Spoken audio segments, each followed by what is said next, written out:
the Rangers Journal now. Hello and welcome to the Rangers Journal. My name is Billy Rankin. We are here this evening to talk about the Rangers win over Dundee United up at Tannadice at the weekend. As the title of the show is, 3 points and down the road. But we've got a lot more to say about it than that. I'm joined by a panel of guests this evening. And first off, Dave, how are you, mate? Yeah, good. Good to have the real football back. So it is. Anyway, I have the gallant Ross Graham. How are you, mate? Oh, I'm good. Thanks for that intro. Yeah, enjoyed the game at the weekend. Kind of, when you've been looking forward to something for a long time and you're kind of watching it, you're thinking, I want to enjoy every single second of it. Unfortunately, we probably didn't enjoy it all, but for large periods, I think. But I'm sure we'll come on to that. And finally, but not the least, Ricky, how are you this evening, mate? I agree with Ross there. We were looking forward to this. Hi, Billy. Hi, guys. Yeah, certainly looking forward to it. And after the sort of the ultimate extreme low of the showing at Celtic Park, let's face it was a lot more positive, and we'll discuss that as we're going through the show. But a lot more optimistic than what it was after that Celtic game, that's for sure. Yeah. Well, it was a 12 o'clock kickoff, and we're notoriously bad starters on a Sunday for some reason, but we actually had a good start to the game. I'll go through the team. I'm going to do this by memory. I've not got it written down. So, Jack Butland in goals, James Tavernier, Proper, Suter, and Jeffrey at left back.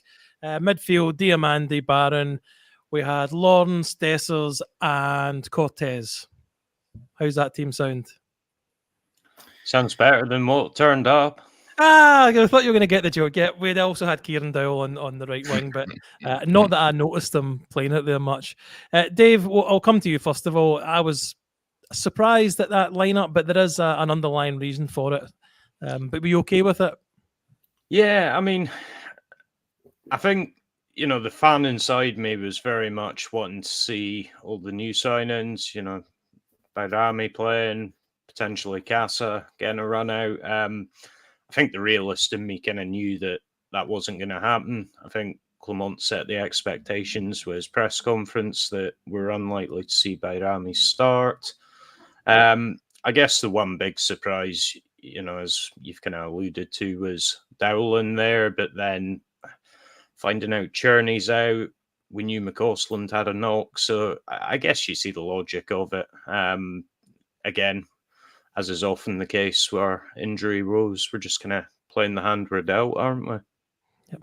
Ross, I'll come to you in the starting lineup, but we seem to not just get one injury in one position, we get a few at the same time, which leaves us short on the kind of the winger situation. But were you happy enough with the team? Did you still expect to have a positive result? I felt it was risky. I think that it was quite kind of a risky move from Clement, if I'm being really honest. If it hadn't have gone to plan, there would have been serious questions asked. I was very surprised to see Dowell start. I guess the only reason that I can think that he's done it is he's probably wanted a right winger or someone playing on that right to cut in on his left. And we're kind of short of left-footed options for that sort of forward third. And that feels like kind of a natural kind of replacement. Happy to cut in on the left, probably tracks back, maybe more than what McCausland would. So I kind of get it, but it did feel slightly risky when you've got new star signings on the bench that people are wanting to see. You're right there. Ricky, I'll come to you. The new signings, I would throw them in, but I'm not a Rangers manager who has to think about more than what I've got to think about other than just want to see new shiny things. So were you happy enough with the lineup, or do you have the same concerns with Dowell being in there at all?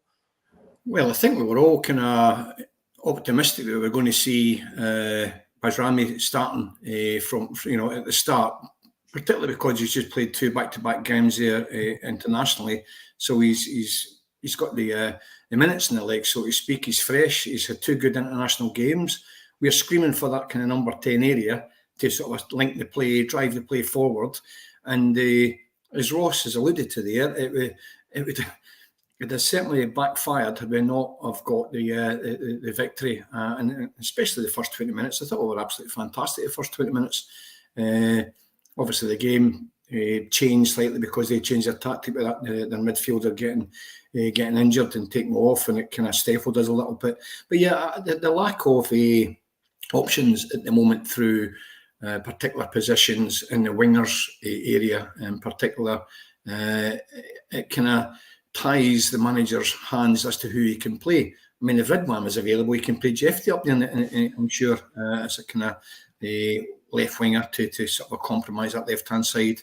And likewise with Cherny and McCausland both having knocks, one being ill. It ties the manager's hands. But I actually thought Kieran Dowell really wasn't fantastic. He didn't let Andy down. He did the job, and eventually he came off. But I wasn't sort of disappointed with Dowell's performance. But yeah, the team initially did surprise me, I have to say, Billy. Ross, I think Ricky makes a good point, talking about Bayrami, that he's just come off playing 2 games. It's not a fitness thing with him. He could have, in my opinion, started. Is it just too much of a risk to throw a new player in like that? I don't think so at all. I think we've spent a lot of money on him. Every point counts now. Every we can't take these risky things. And Ricky, I'm going to take umbrage with what you said. I thought Dowell was really poor. I thought he gave the ball away a lot. Thought his tackling was poor. I just thought he looked miles off it, and the quality just wasn't there.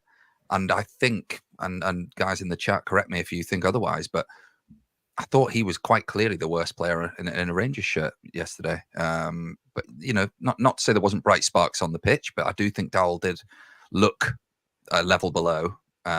So yeah, to your question, I think, as I say, every point counts right now. We're not in a position where we can just take these chances and risks. Play your best players. He's just played 2 international games. He went to the Euros. He's clearly a player of caliber. Get him in that team. We need an injection. We need a spark. We need something to get this, to build some momentum as a team. So why not start the guy from the off? That would have been my thoughts. Anyway. Dave, the player that was starting ahead of him is Tom Lawrence. He did have a good pre-season, but I would fair to say that he's had a up and down start to the season. He did kind of shut us up. But before we talk about the opening goal, the first 10, 20 minutes or so, I thought we started quite brightly. A bit like the Old Firm game, but we kept it going for a bit longer this time. Was Lawrence actually okay in the position, certainly in the first kind of third of the game? Yeah, I think he did all right. I think, unfortunately, as fans, we tend to get an idea in our head and kind of stick to it. And, that, for me, explains a lot of Lawrence. I think there'll be plenty he can do that's good, and people will not be interested because of what's come before. I don't think he's got the same legs as maybe what he used to have, or maybe what we're looking for there. But it seemed like those around him kind of adapted a bit. They were doing more of the running. He was more kind of using his footballing brain, positional sense to be in the right place at the right time. So I think he did some good things. But I mean, as Ross says, I think ultimately this comes back to a manager trait. I don't think it's even a question of which is better or worse. I think it's quite simply that Clement doesn't like playing people without them having some time to integrate with the squad. And, I imagine that he could sign Mbappe. He'd probably still want to give him time with the squad before he plays him. So, yeah, I think he was okay. But, ultimately it's the manager's choice, isn't it? Mm-hmm. Ricky, what's your kind of feelings on, and we've talked about it over various pods, but what's your feelings on Cyril Dessers as a number 9? He's just not good enough, Billy. Okay. He cannot be our main striker if we want to do things. He loses the ball up the pitch. We turn an attack of threat straight into an offensive situation almost all the time. He can't hold the ball up. He's got to take 2 or 3 touches before he gets a shot away, as proven in the first half on Saturday. He's such a frustrating player. And when we saw Agami come on, what a difference to that team when he was on. He can hold the ball up. He can boss a bit like Morelos used to do. Totally different type of player, but a far, far better player. And I'm afraid Dessers, for me, was the worst player in the park. And I mean, there's lots of positives for me on Saturday. Absolutely lots of positives. Tav, again, we could argue all day, but we're going to have to look at that position there because we're susceptible down that right-hand side. Although, again, he was steady. But Dessers just does not hold up and link that play. And I think, I'm not going to stand up, for Kieran Dowell, but this is where I think Dowell did a good job by sort of getting involved with Dessers and made Lawrence look a bit better. Lawrence has got a good football brain, but I think Dowell was a lot to do with how Lawrence had a good game. That's just my opinion. I'm not a major fan of Dowell, don't get me wrong, but I don't think he let MD down on Saturday. But again, that's just my opinion. I thought he linked quite well with Dowell. I mean, he's not a right winger, but he did it with Lawrence, I'm afraid. So I think the two of them did a reasonably decent job considering the people we had on the field of play. Ross, Dessers can look a bit isolated. I thought him and Lawrence actually played for the first half at least pretty well together. They were kind of knocking the ball back and forward to each other. The reason I asked Ricky about Dessers there was because he gets a chance, ball through to him in the box. Do you think strike it? But no, he doesn't. He takes another 2 or 3 touches. The defender was on him, to be fair, but is he going to? I don't even know what I'm going to ask you, but you just feel why can't he just shoot when he gets the opportunity to shoot? Yeah, it's a question as old as the hills, isn't it? I'll just go back to your point that you made at the start about his link-up play at the start. And look, I do think that is probably an area of his game, albeit this match wasn't pretty from Dessers. I don't think anyone's going to sit there and go, he had good moments. He didn't. He was poor. Ball retention awful. Runs really poor. Looked lazy. I've seen Scott Hammonds put in the chat. He just waves his arms up in the air, rolls about on the deck too much when he gets frustrated.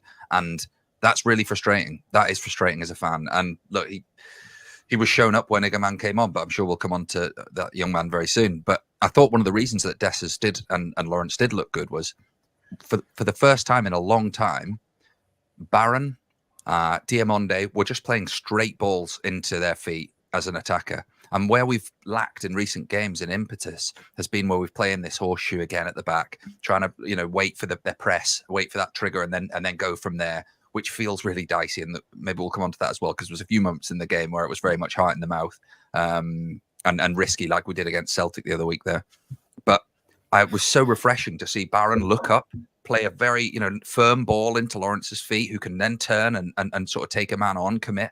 You immediately then take out their 3 front men and you progress the ball further up the pitch. I just haven't seen that for a long time, but it was really great in the first half to see that bit of movement. And I think the quicker we can get the ball up to, Dessers and Lawrence, where Dessers may be unmarked or floating in an area, the better it's going to be for him. For too long, he's kind of stood at the very top end of the pitch in line with the defenders, and he's just marked out of the game. And he's probably not got the football brain to try and do a sort of diversionary run. So, yeah, I thought the first half hour was really interesting, and as you rightly say, did bring those guys into the game a lot more. It was a good run. We may as well touch on the goal now by Tom Lawrence. You could say it was an individual moment of brilliance. He gets a wee bit lucky with a little bit of a ricochet, just breaking into the box, but I'm not going to take anything away from him, Dave. That was a great goal and a great composed finish. Yeah, it really was. And, that is what Lawrence can give you. I think we're all probably pretty agreed that he hasn't got the legs he used to, but he has got that intelligence. And when I say intelligence, I don't just mean, initially thinking it out.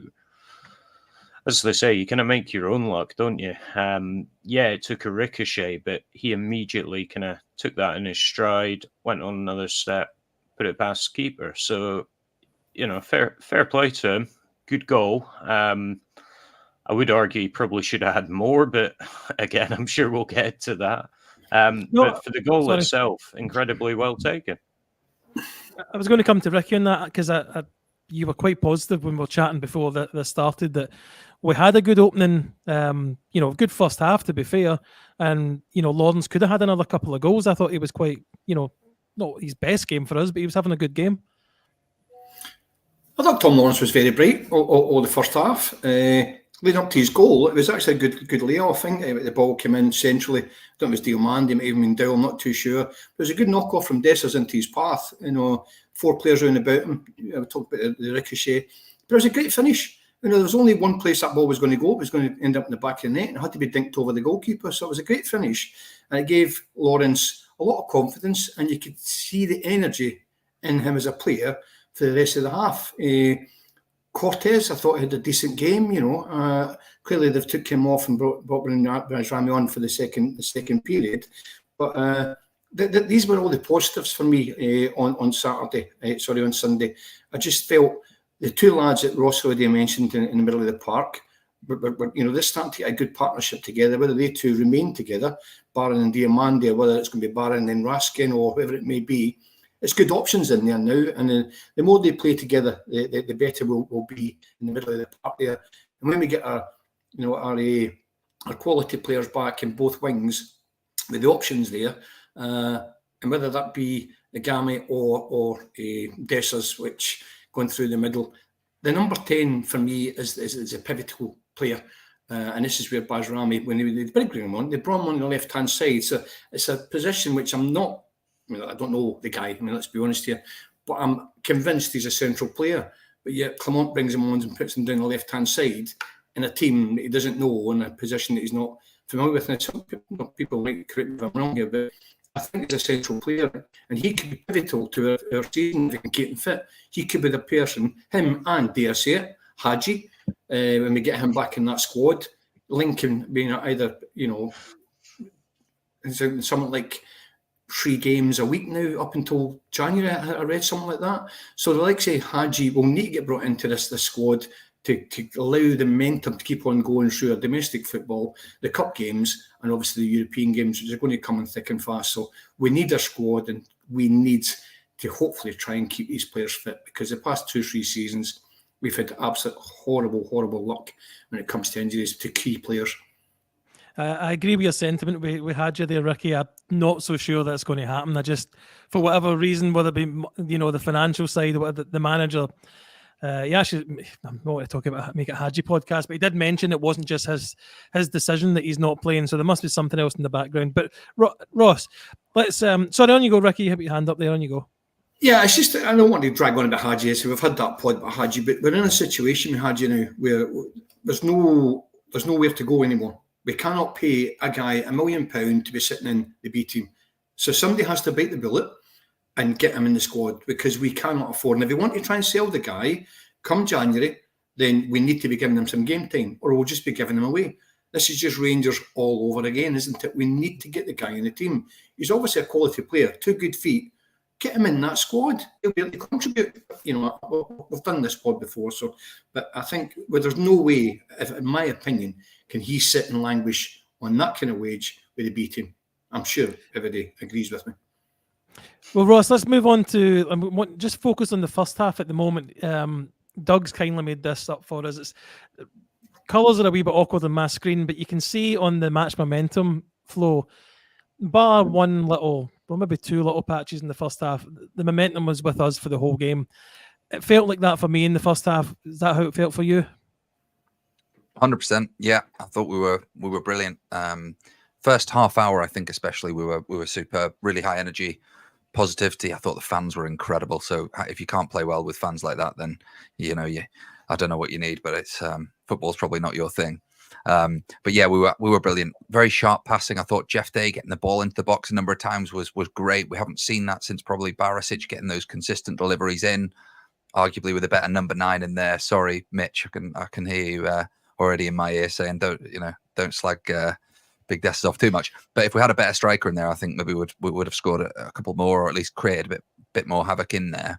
Yeah, I thought it was really reassuring. I think the only negative is that we didn't make it 2 or 3, because I think we could have easily been 3-0 up going in at half time. That's when you bring on your untried and untested players and give some needed minutes for those lads. But really positive first half. I thought we were in control for most of the game. Yeah, I thought it was really encouraging, especially off the back of what has been a challenging few weeks, and both on and off the pitch. Can I stay with you, Ross? Because one thing that came to my mind was just what you were saying there. We could have had 2 or 3.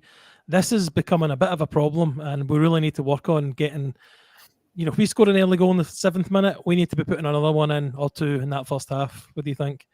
100%. I mean, I think we had one shot from Dowell from distance that I can remember. I don't think we had anything else outside the box. So, I mean, that to me screams that we're either not confident enough, not practicing enough, or we're just trying to overplay it and play a certain style of football. But actually, in these sorts of games, you just want to, bang it from distance. The ball can come off the keeper and knock it out to, the edge of the box and be tapped in or whatever. I think shooting from distance is something that we've kind of gone away from. But actually, if you look at where we've had great teams in recent years, we've not been afraid to hit a ball.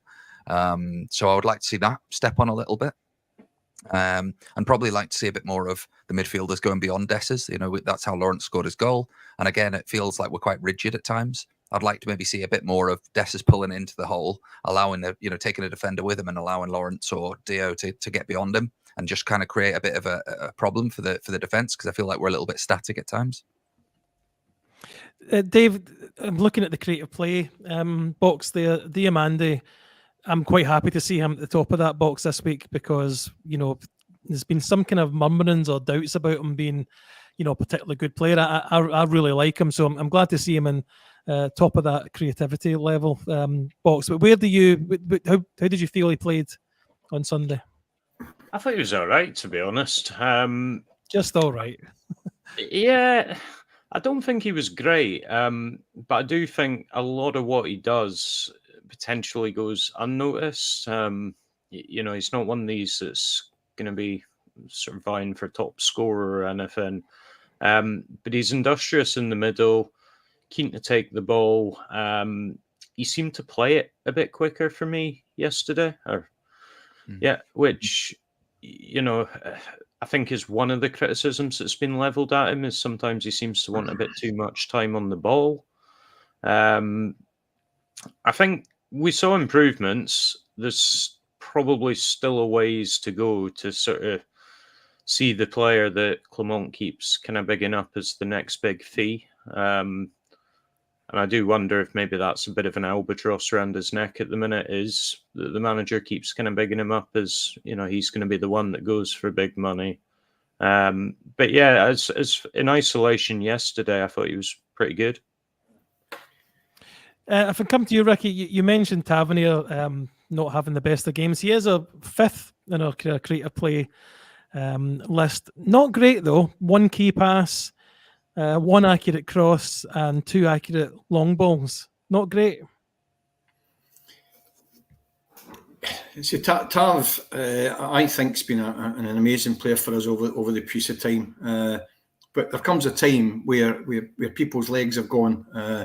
I thought Tav was just being a little bit oversafe, perhaps on Sunday, not wanting to give the ball away because he knows he's in the firing line.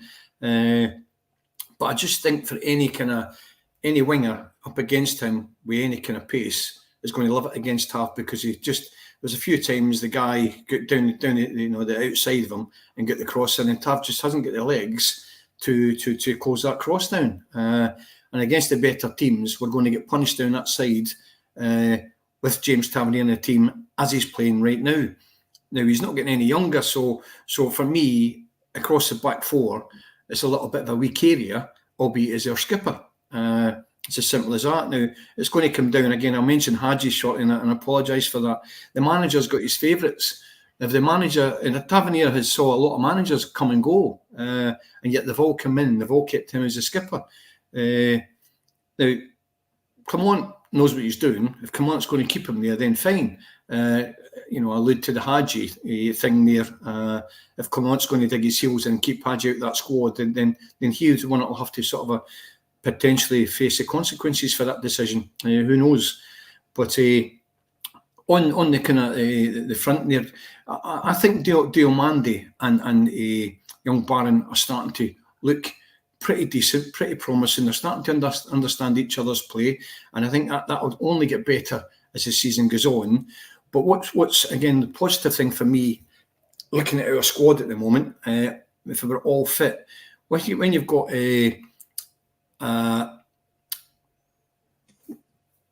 dental lad playing the left hand side there, and it started the game. No, it started the game on the left hand side. Him and Cherny in the right hand side. Cortez, mate, that's what about that. So you get Cortez and Cherny going down the wings with Igami as your main focal point, and then you've got the Bajrami being that link man. That final four for me with Diomande and either Raskin or Barron in there. that for me is a very, very positive and a productive, forward-thinking team. And I think deep down that is the kind of team he'll want to play if everybody is fit with Jeffy. Now, this is where it goes back to my point about Tavernier. That's all very good. Jeff Davies got the pace to get back and cover any mistakes, or when the ball breaks down the middle of the park. Jeffy's got enough pace to get back in. I'm not convinced Tav has got the legs to get back in there, and I think it's an area there where we do need to either bring in the new lad that was brought in. Again, his name escapes me. I can't pronounce it anyway.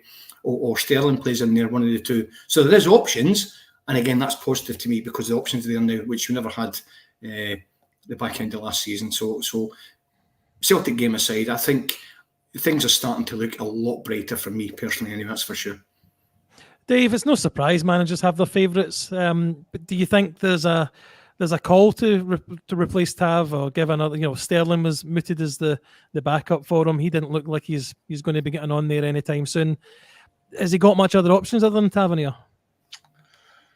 So I think if he was that desperate, he could play Sterling there. Let's be honest, he's made a choice to deploy him in midfield. And I mean, that's his choice. He'll live or die by that decision.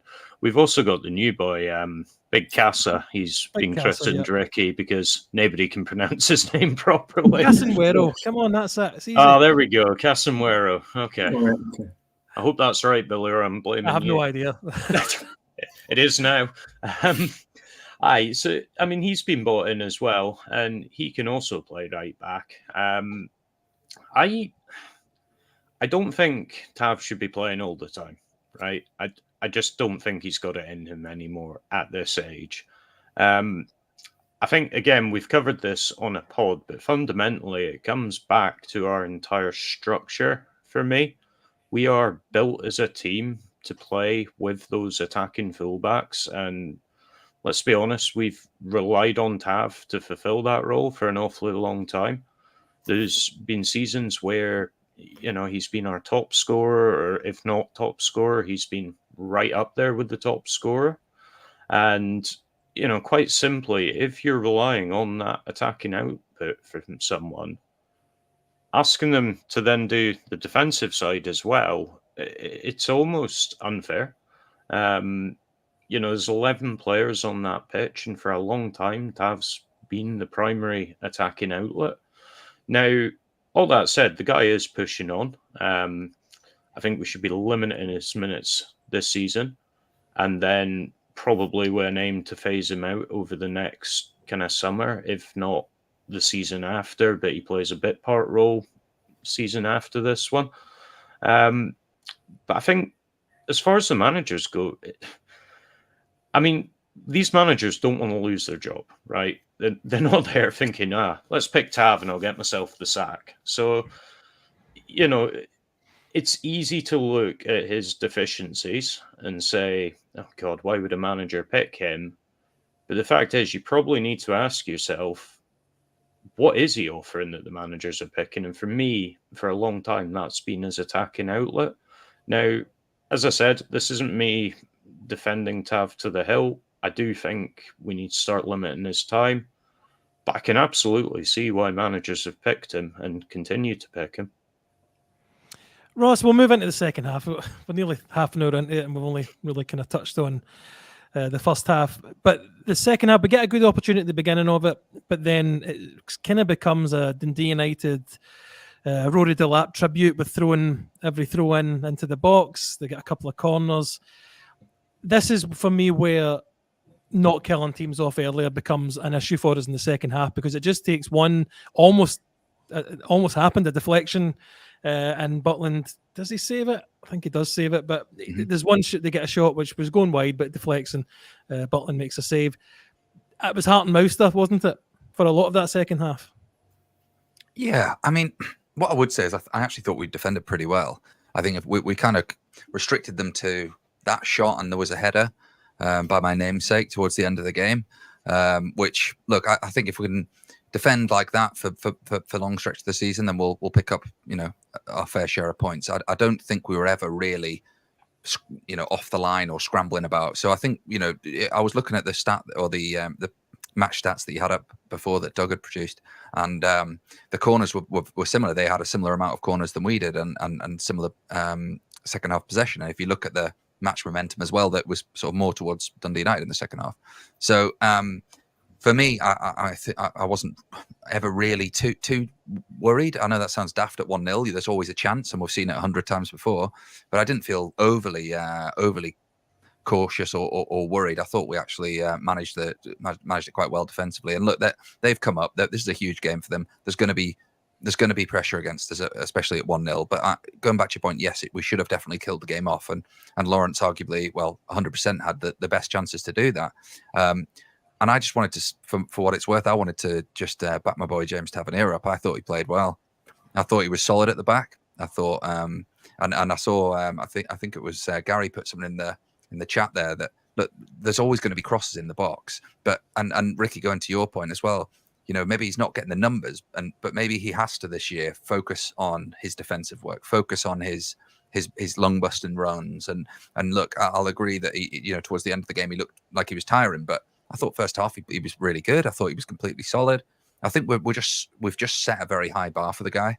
I think it's probably a bit of unfair criticism on him. If you watch that game in isolation, I don't think anyone's going, he had a bad game. It's almost a subconscious, predisposition to think that it's Tavernier that's always, allowing these chances to create. But actually, I thought he was good. I thought he had a good game. I think he probably, yeah. I mean, what more do you want? He kept a clean sheet. He was solid at the back, and what else would have Sterling done apart from maybe the same thing? So we did get to see Bayrami coming on for Cortez, but the main one I wanted to touch on, and I'll come back to you, Ricky, because you'd been kind of mentioning it earlier on, is Egeman comes on for Dessos. No, why did I even blush? Why did I put a thing on that? So he comes on the 65th minute, and I think instantly that kind of momentum that Dundee United had kind of changes for a wee bit, because Egeman made a big impression right away. Yeah, I think we were all, to a man, excited to see what this lad can do. I've mentioned a few pods before. The Moroccan national team came third in the recent World Cup, and again third in the recent Olympics there. So they've obviously got a good squad of talented football players in that country, or coming out of that country. So for us to get a striker, which we reportedly paid £1.5 million, £1 million, whatever it was, who would have been in that Olympic squad had he been fit, that was my reason why I thought we've definitely got some sort of a player here. And for the sort of 35 minutes he was on the park for, I mean, the guy he's a big boy, isn't he? For his age, a young lad, he can certainly handle himself. And his touch and his vision and his pace, he can bully defenders. I think we're going to have a really good, talented player there. And if he can keep his attitude right, I think he's going to be a superstar for us, and I genuinely mean that. And again, in an old school type character, and when it comes to football, as far as I'm concerned, the spine of your football team needs to be strong. All our successful football teams have had a good spine, a good strong spine, and he would lead the top of that spine for me. And if we can get him going, get a few goals, I think we've got a quality player in there. With Bayrami supplying that kind of ammunition to him, as Ross has alluded to, more goals from midfield, getting beyond the strikers with the two wingers.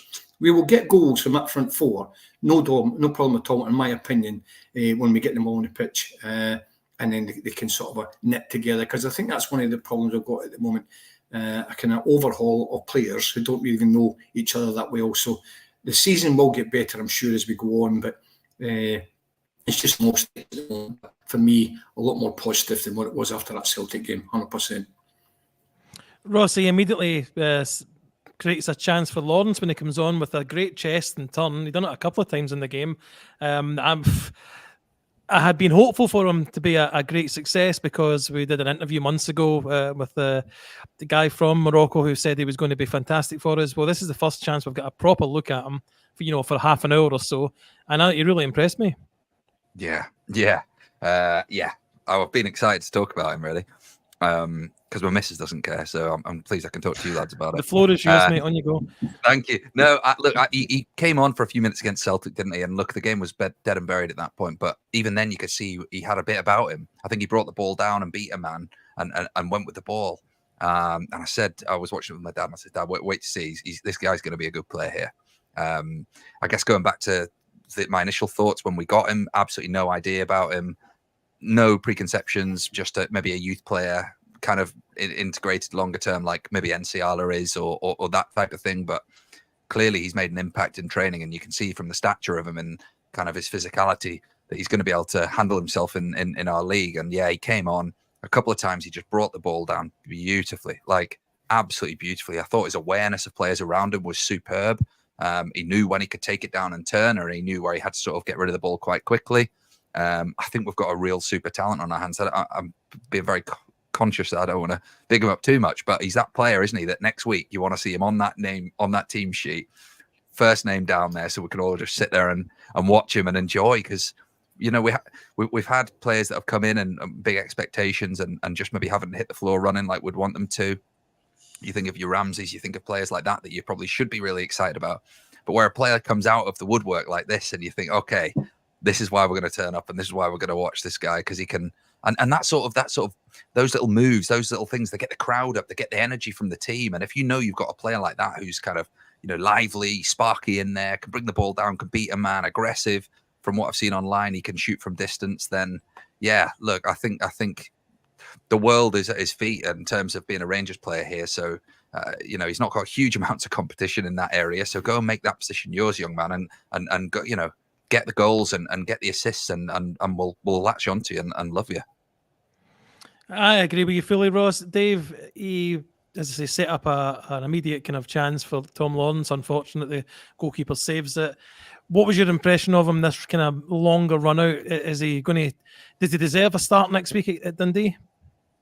Yeah, 100%, mate. I think what Ross says is right enough. It's the kind of player that you want to see.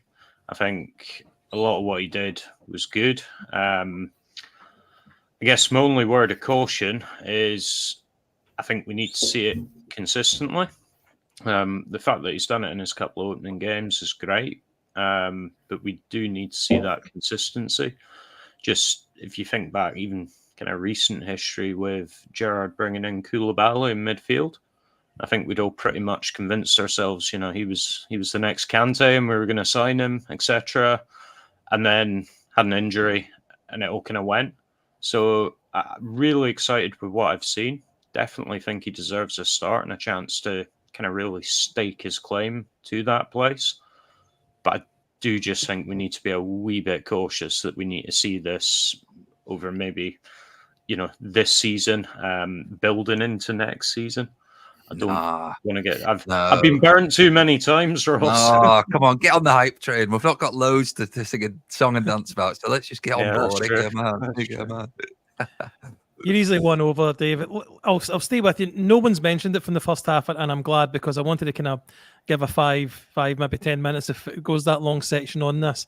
Connor Barnes is subjected to quite a late tackle, and I'm just blanking on the Dundee United player's name, but slides in, catches him on the foot. Referee gives immediate yellow card, and then we go about the commentators. I was listening on Sky. The commentators say it's under review by VAR.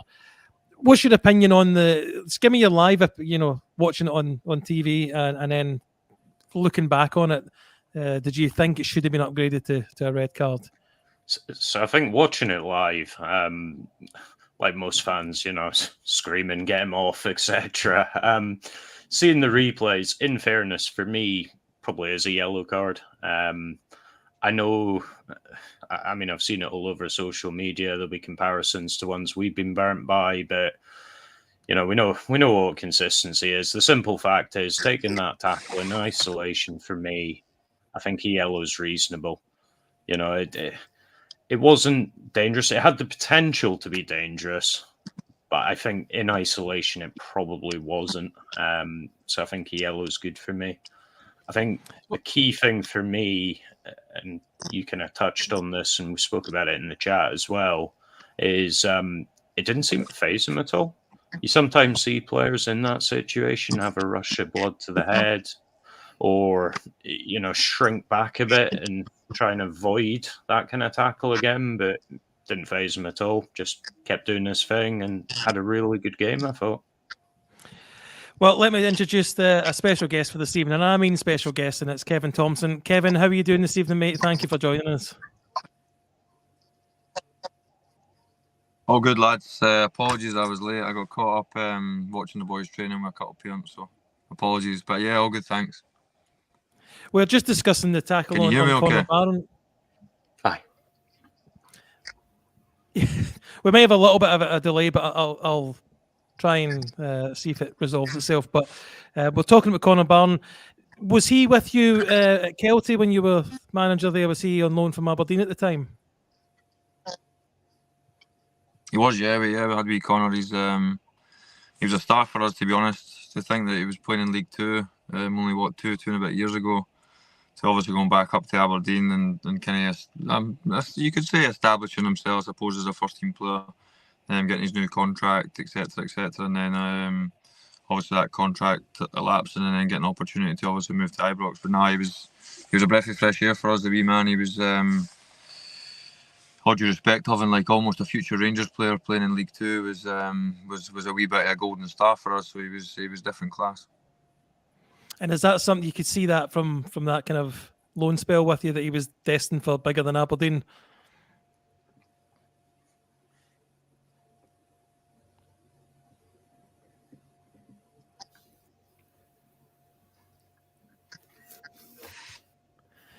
I don't know. Maybe the delay is going to be too off. It's not very good when you're in the car trying to do these things, is it? Sorry, Kev, if the delay is too much, we can just thank you for coming on. But hear me? I can hear you now. I can barely hear you, lads. Well, I'll take it off the stage just now. Ross, if it comes back on, feel free. If you think his screen's not lagging, have an eye on it. But I had so many other questions to ask him as well, and I wanted to open up to you guys as well to see if you had any particular points to him. But we'll see if we can get him back. Ross, my bigger point on the tackle was that was deemed a yellow card, and then we proceeded to get 6 yellow cards for things that, for me, that's a yellow card. You can't be given yellow card just because. I think Proper gets one for asking the referee an opinion. Dessa's got the same thing for trying to point out that he was, fouled. It just doesn't seem fair when you see them kind of together. It's a weird one, isn't it? I mean, personally, I thought it was a yellow card. The tackle. First of all, I think mistimed, yes. Malicious, no. So I think it's probably shades of orange in there as well, but actually probably more like a yellow. Later on in the game, look, he kind of lost control a bit. I think as soon as he booked the first player for something that he could deem as time wasting or not giving the ball back, then that was probably the precedent set. So, maybe a bit daft from our point of view that there was things going in there that even made him, question it. But pretty damning, really. I thought it was a bit over the top. But look, we'll forget about those yellow cards, and that's by the by. We got the 3 points, and down the road, as the pod title says. I don't want to forget about it, Ross. I'm raging about it. It's just as you say, made the rod for his own back by you book players early for something. You've got to kind of maintain that consistency.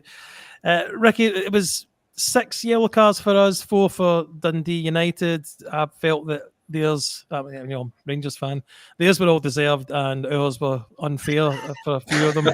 Where do you fall on that? Listen, Clement got a yellow card as well for sticking up for his players. Going back to the Barron yellow card, mate, in isolation, it wasn't a red card for me. It was very close to being a red card. I think if Barron was with the force of the player coming through, if Barron had been another couple of inches towards that player, it would have been a totally different scenario, because they would have probably hammered the boy's leg and then it would have been a red card. But I think in isolation, if you're going to be given red cards for that every single game, it is meant to be a contact sport. then I think you'd be ruining the game. If they gave a red card, I would have accepted it. But, I think in isolation, a yellow card was probably merited. But what I did like to see was when Barron got up, he didn't go looking for any revenge, did he? He did, he could easily make himself a yellow card. He got himself sent off at a young age, trying to, I'm going to get you back, and blah, blah, blah. But he didn't. He was just very, very mature, went about his business. Absolutely fantastic. Again, for me, I know there was boys are saying Suter or you have to remind the match. I thought Barron was fantastic. And if he keeps on playing the way he is playing, we've got another Barry Ferguson in our hand. And I know that's probably a bit of a tall order, me saying that and putting the boy under pressure.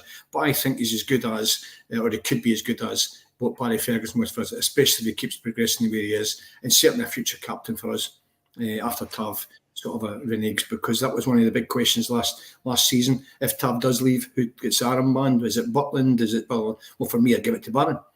He absolutely bosses that whole midfield. He's not scared to sort of tell the senior players what to do. If there's a bad pass comes in, he just works so hard, and his positioning in that park is just brilliant. He's a great young player, and I'm glad we've got him. Well, you guys obviously weren't as perturbed by the soft yellows as I was, but never mind. What was Dave, your all thought? in all, the game, all things considered, as I say, we've got the points. I believe it's a cup game against Dundee next week. Few players maybe gave the manager something to think about. Maybe one or two gave him something to think about in the opposite way. How happy are you, just in general, with the result from the weekend and looking forward to next week?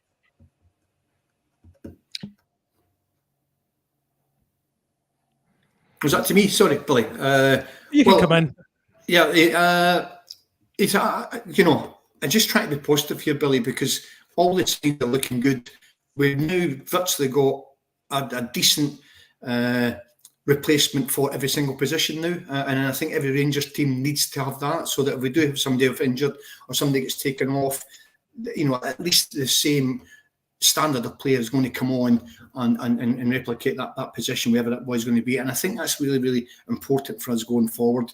If we can get the players gelled and knitted together as a team and get everybody fit, I'm quite excited about this team going forward with the current squad. I think we've got enough flair, enough steel to impact. We don't play Celtic again until January. And if we can stay in their coattails, produce a winning performance. I know that's easier said than done at Ibrox against them. We've then got a transfer window, and who knows where the season's going to go. I'm looking forward to it now. We've got the disappointment of Celtic out the way, and for me, I think it's just lots of positives. Barami, Igami coming in, and I don't want to knock Tav, but we've got replacements there for Tav. Should Tav's legs go? Just one thing on Tav, guys. I'm not trying to knock him here, but Ross will tell you, I was screaming for Alan McGregor to be changed 2 seasons before his 40th birthday, because we just kept on giving that legendary status, and he was with Rangers 2 years too long for me, and he cost us. And I think for me, that's where Tav is at the moment. And if we keep on continuing with, he's a fantastic player, which he was, we're going to get caught out. That's my take on Tav. I've loved him as a player, but there comes a time where you have to be strong and your management say enough's enough. And I think we're at that stage now we have. But that's Dave, let me come to you.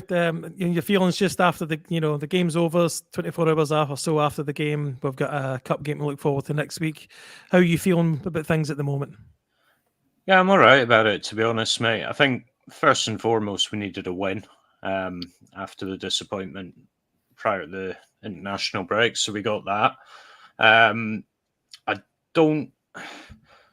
We got the win. Probably fair to say we weren't 100% at our best. And I think most of that stemmed in an attacking sense. I don't think, as we've covered, I don't think we were ever particularly shaky at the back. I think most of the gripes will come from the fact we didn't kill the game off earlier. But then if you look at the side that we put out, I suppose in a way it's to be expected. Desser's, just go back to De Boer's statement, he's either, prime R9 or Sibo, and there's not much in the middle. So, we got a Sibo performance, but we've seen a bit of bright light with Igaman coming on at the last 30 minutes. We know we've got Czerny to come back in. Bayrami, hopefully we see him starting at 10 soon. So we got the win, which was the most important. I think we can see the building blocks of what's potentially to come. I guess the trick as Rangers now is trying to get all these players on the pitch at the same time where one of them isn't injured, but we've got plenty of time to do that. So Baby overall, steps, mate. Baby steps. Aye, exactly, mate. Ross, I'll come to you on it, and we're going to go around and have some final thoughts as well, but I'll come to you on just your kind of feelings after the game. Yeah, and you kind of took the words out of my mouth with the baby steps thing. I think that's very much where my head's at the minute. I'm obviously super excited to see Cortez back. I think he had a great first half. Igaman was brilliant when he came on. Bajrami, no doubt a talented player. Barron ruling the roost in there. And I think Ricky's mentioned another player, Igame, who I haven't heard of yet, but hopefully he's a good player as well. I think you mean Igaman, maybe, I don't know. Showing your age, Ricky. But no, look, there's enough in there at the minute to kind of keep me content. And look, we probably haven't mentioned the defensive pairing yet of Suter and Proper. A clean sheet. There's improvement there, definitely, but there's still a good way to go. So it's baby steps at the minute. I don't think off the top of my head that we've had 2 games in a row yet where we've actually performed to any decent level. I think that's one now that we could say, look, that's a decent performance. We need to go and back that up now. We need 2 or 3, 4 games in a row where we are consistent and build momentum. That is exactly what a title-winning team does. You don't drop points here, there, and then go and beat a team 5-6-0. You have consistency and you grind results out. That was a grind out. There was moments of quality in there as well. So enough to hang your hat on for the time being, I think. Yeah, thank you very much, mate. And there was a comment there from Mitch saying that Raskin put in a decent performance. It maybe just goes under the radar because he kind of came on late, but I'm actually pretty pleased that he got injured in pre-season, but he's back and hopefully he can build on his time. And there's no harm having good options in all the positions. So that's great. Look, I don't want to touch on it too much. I don't want to touch on the Dave King stuff or all that because this is meant to be a post-match show. But I did want to say that our thoughts obviously are with John Bennett stepping down as chairman for health reasons. I'm sure we'll digest the fallout of it in other pods during the week. And if it's not covered in other pods, I'm sure we can cover it in the Rangers News on Friday lunchtime.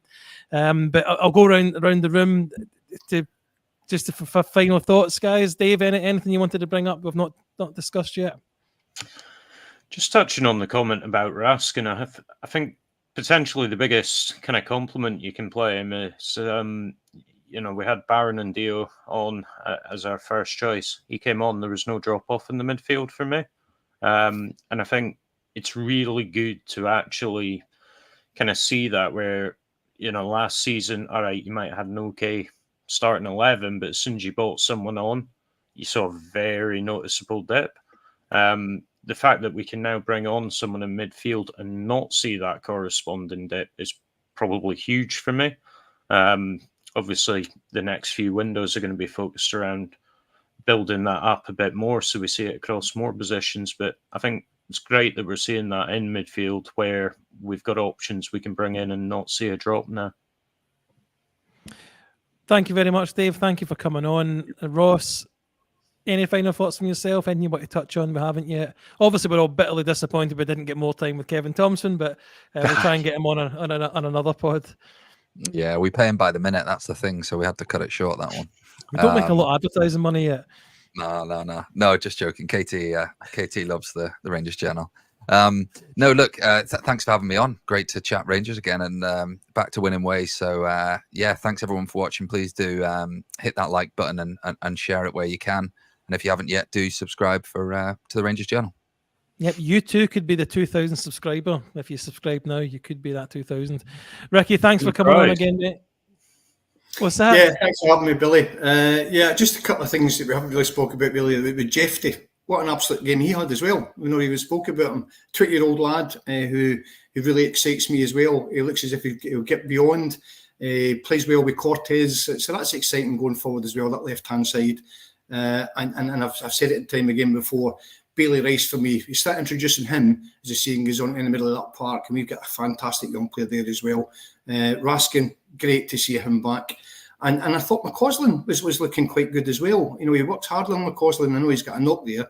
So again, that's options on the right-hand side to sort of put some pressure on Tierney, whoever's going to start on the right-hand side. So again, for me, it's just all positive now. Let's move on to the next league game. The game against Dundee is an actual cup game, isn't it? Am I right in saying that? Yeah. So we move on to that in another 90 minutes. We can bet this team and get another 90 minutes as a team and get the cohesion going, which I'm looking forward to. But thanks for having us, Billy. No worries, mate. Thank you for coming on. Thank you, everyone, for watching another episode of the Rangers Journal. Thank you for your comments, those that have commented at the side. We've tried to interact with a few of them to keep the kind of conversation going.